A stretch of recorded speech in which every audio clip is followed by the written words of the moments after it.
Staakervens en chalets maken plaats voor het grote geld.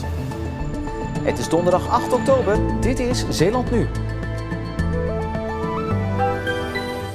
Rigoureuze maatregelen noodzakelijk voor voortbestaan. Vuurtoren Haamstede houdt toch oude kleur. En champagne en gratis tosties om 6 uur 's morgens. Goedenavond. Zijn vakantieparken in de toekomst alleen nog maar toegankelijk voor mensen met een wat dikkere portemonnee? Het is de vrees van verschillende huisjesbezitters die in hun ogen plaats moeten maken voor het grote geld. Maar volgens de brancheorganisatie Hiswa Recron zijn rigoureuze maatregelen soms noodzakelijk om het voortbestaan van een vakantiepark te garanderen. Joyce en Roel Jansen kochten 18 jaar geleden een huisje op vakantiepark Duinrand in Burghaamstede. Het was bruin en plat en heel groen. Toch een huisje waar we heel erg van hielden. Maar het huisje moet worden afgebroken om plaats te maken voor een luxe vakantieresort. Althans, dat is het plan van de parkeigenaar. Zou dat wat voor jullie zijn? Nee, wij houden van dit. Wij houden van, niet af. Gewoon leuk zomerhuisje. Dus nee. Het huisje is eigendom van de Jansens, maar de grond waarop het staat huren ze per jaar. En die huur wordt opgezegd. Ja, dat levert problemen op het moment dat de eigenaar van het park er iets anders mee wil, zoals bij ons het geval is nu. En dat betekent dat dit huisje om te beginnen 0 waarde meer heeft en tegen de vlakte gaat. De huisjeseigenaren eisen een vergoeding van 1,7 miljoen euro. Voor de nieuwe luxe huisjes komen de meeste niet in aanmerking. Ik denk dat het meer zich richt op de hogere segmenten in de toeristische piramide. En dat vooral mensen ook van chalets en staakervens, maar ook van de huisjes, dat hun beurs te klein is. Als ik zie wat nu al huisjes moeten kosten op de grote parken van de grote namen, Roompot, Landal, die zitten nu al boven de 1000 euro per week. Dus ik denk dat het alleen nog maar meer wordt. En die ontwikkeling zien de huidige huurders met leden ogen aan. Ik vind het ook lastig dat zoveel mensen niet meer de kans krijgen om te genieten van deze mooie omgeving. Want het is hier zo prachtig. Dat wordt dan nog alleen weggelegd aan rijke mensen of zo. En hoe de brancheorganisatie Hiswa Recron hierover denkt, horen we van Marcel de Kranen, die op een vakantiepark in Renesse staat. Ja, inderdaad, want ik sta hier niet alleen. Ik ben hier met Marieke Braber. Zij is afdelingsvoorzitter van Hiswa Recron Schouwen-Duiveland.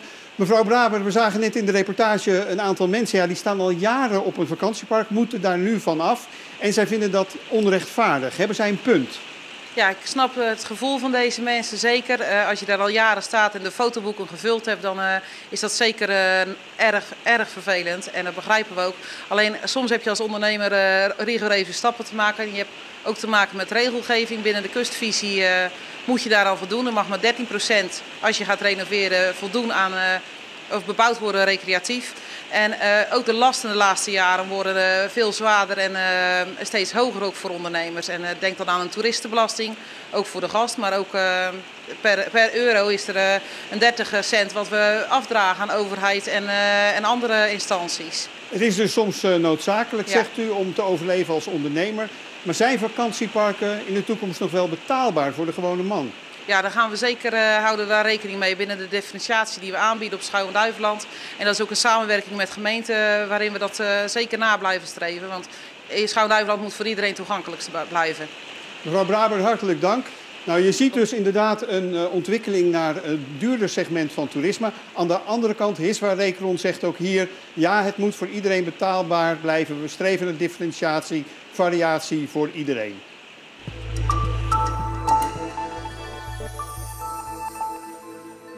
Sinds gisteren zijn er 62 bevestigde coronabesmettingen bijgekomen in Zeeland. Dat is het hoogste aantal nieuwe besmettingen die op 1 dag zijn gemeld sinds de verruiming van het testbeleid. De afgelopen dagen schommelde het aantal nieuwe besmettingen rond de 40. Er zijn geen Zeeuwen in het ziekenhuis opgenomen of overleden. En om de testcapaciteit verder uit te breiden wil de GGD zowel in Hulst als Tholen nog een testlocatie openen. De vuurtoren van Haamstede verandert toch niet van kleur. Volgens Rijkswaterstaat mag de vuurtoren bij nader inzien van de vergunning geen andere kleur krijgen. De overheidsdienst wilde de vuurtoren eerst roodbruin met wit schilderen, maar dat kwam Rijkswaterstaat op felle kritiek te staan van omwonenden. Die wilden dat de toren zijn kenmerkende rood-witte kleur zou houden en startten een petitie. Ze zijn nu blij met de beslissing om de toren voor zeker de komende 12 jaar in oude glorie te herstellen. De gemeente Terneuzen gaat de toeristenbelasting verdubbelen van 80 cent per persoon per nacht naar €1,60 per nacht. Op die manier wil de gemeente de gestegen kosten voor onder meer de jeugd- en ouderenzorg dekken. Blijkt uit de gepresenteerde begroting voor volgend jaar. Terneuzen heeft niet zoveel toeristen, maar wel arbeidsmigranten die ook toeristenbelasting moeten betalen. En we hebben vanuit de raad wel de opdracht meegekregen van, nou, als die mensen hier zijn, laat ze dan vergelijkbaar met een hotelgast ook gewoon betalen voor bepaalde voorzieningen waar ze gebruik van maken in deze gemeente. Het middel toeristenbelasting gaan we daar op dit moment al voor inzetten. In een 150 jaar oude monumentale schuur in Oud-Vossemeer is vanmiddag een grote brand uitgebroken. De schuur stond volledig in brand en is deels ingestort. De brandweer kon voorkomen dat het vuur naar een tweede schuur oversloeg. Tijdens de brand waren er geen mensen in de schuur aanwezig en over de oorzaak en grootte van de schade is nog niks bekendgemaakt. Café Boes in Hulst ging vanmorgen al om 6 uur open voor een drankje en een gratis tosti. Het café deed dit als tegenactie vanwege de nieuwe verplichte sluitingstijd van 10 uur 's avonds. Ik wilde gewoon een keer uit de band springen en gewoon voor mijn klanten iets leuks doen in deze sombere tijden. En nou ja, dat is zeker gelukt. Ik was hier vanmorgen om 5:30 was ik tosti's aan het maken. En om 6 uur kwamen de eerste mensen naar binnen druppelen. Proost, zeg ik. Proost. Zo vroeg al aan de champagne? Ja, champagne ontbijt, hè. Ja? Moet kunnen, een keertje, toch? Het is 1 keer om 6 uur open, dus daar wil ik graag bij zijn. En nu? Omdat ik eens een keer voor de gezelligheid en de gratis tosti's vooral. Dat is lekker. Vooralsnog blijft het bij een eenmalige actie, want 6 uur al open was wel erg vroeg.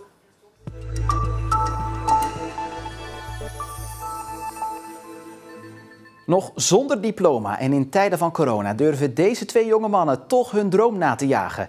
Het starten van een eigen makelaarskantoor in Zeeuws-Vlaanderen. Ze zijn net officieel geopend en blij met hun eerste huis in de verkoop. Jordi Engelaar en Remy Versluis leerden elkaar kennen bij hun vorige werkgever. Terwijl ze de opleiding tot makelaar volgen, werken ze ondertussen in een sluis op een makelaarskantoor. Daar zijn we eigenlijk erachter gekomen dat we heel goed op elkaar ingespeeld zijn. Onze vorige werkgever zei altijd van, als jullie iets van elkaar hadden, dan waren jullie de perfecte makelaar. Dus ja, dat viel Jordi en viel ons ook op.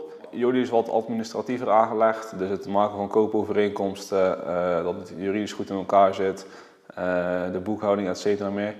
Ja, ik ben meer een beetje van het met mensen omgaan, vrienden worden met mensen, een goede band creëren met mensen. Dat is meer mijn taak, meer de commerciële taken, zeg maar. De keuze voor de makelaardij was voor beide heren niet meteen vanzelfsprekend. Eigenlijk is dat een beetje via mijn vader gelopen. Die zit in de hypotheken. En goed, ik heb zelf in het onderwijs gestaan. En ja, ik had voor mezelf niet het gevoel dat ik dat 40 jaar lang kon doen. En eigenlijk vanuit het beeld dat mijn vader al in de huizen een beetje zit, ja, ben ik dat zelf ook gaan proberen, maar wel een iets andere kant natuurlijk. Een goede vriend van mij, zijn vader, die was makelaar en ik was een beetje zoekende. En op een avond kwam ik daar en toen vroeg hij aan mij van, goh, althans toen zei hij tegen mij van, goh ja, jij bent eigenlijk gewoon een geboren makelaar. Een vlotte babbel, je ziet er goed uit, waarom ga je dat niet doen? Dus ja, zodoende opleiding gestart, aan het werk gekomen met mijn vorige werkgever. En ja, toen kwam nog Jordi tegen en zei van, weet je wel, we doen het voor onszelf. En toen dacht ik van ja, waarom ook niet? Remy moet zijn studie nog afronden, Jordi is net klaar. Toch heeft dat en de coronacrisis hen er niet van weerhouden een eigen kantoor al te starten. Op dit moment hebben ze net een appartement verhuurd en hebben ze een woning en een loods in de verkoop. 4,93 meter. Breed, 4,93 meter. Het eerste bezoek is voor ons wel belangrijk dat we daar met z'n tweeën gewoon ons gezicht laten zien. Zeker ook voor de toekomstige communicatie natuurlijk belangrijk. Ja, dat we gewoon goed aan de mensen laten weten met wie ze te maken hebben.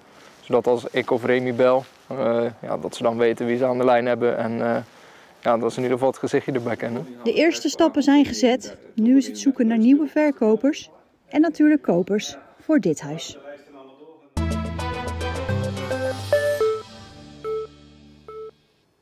Het gas aan laten staan, drempels of een slecht slot op de deur. Het zijn allemaal voorbeelden van gevaren voor ouderen waar ouderenorganisatie ANBO aandacht voor vraagt. Zo heeft de ANBO veiligheidsconsulenten die op aanvraag bij mensen thuiskomen om te kijken of overal aan is gedacht. Dat zie ik al prachtig beveiligd. En ik zie ook daar de wandmelder zitten. Waarom is het zo belangrijk om op deze manier naar veiligheid te kijken? Het is erg belangrijk omdat mensen niet aan hun eigen veiligheid denken. Tenminste, heel weinig.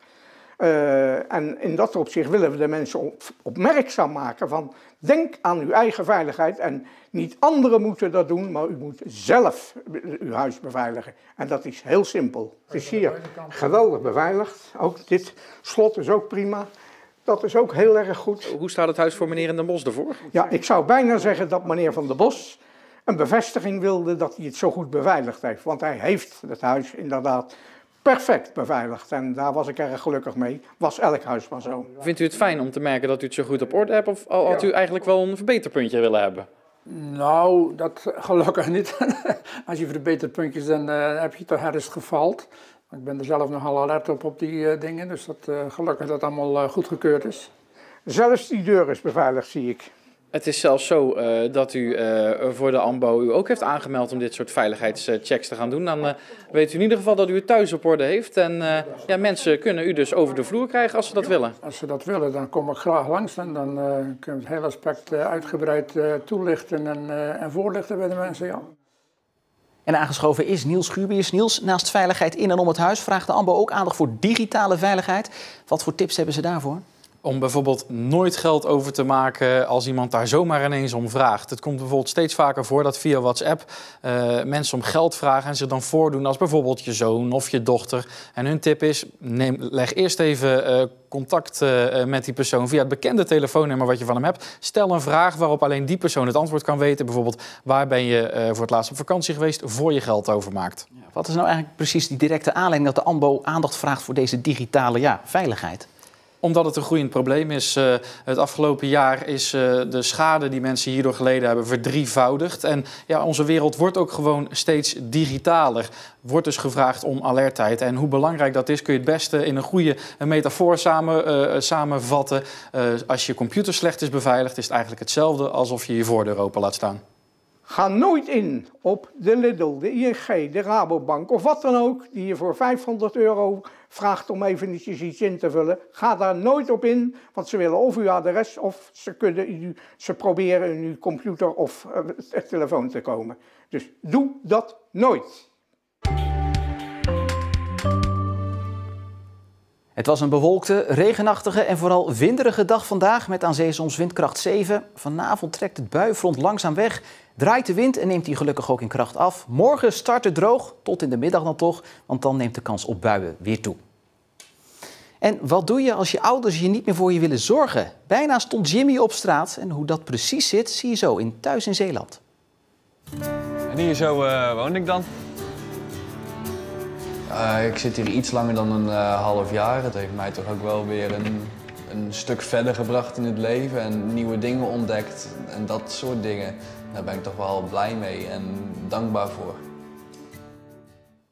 Dat straks, gevolgd door het uitgebreidere weerbericht voor de komende dagen. En tot zover nu voor nu Zeeland Nu. Fijne avond.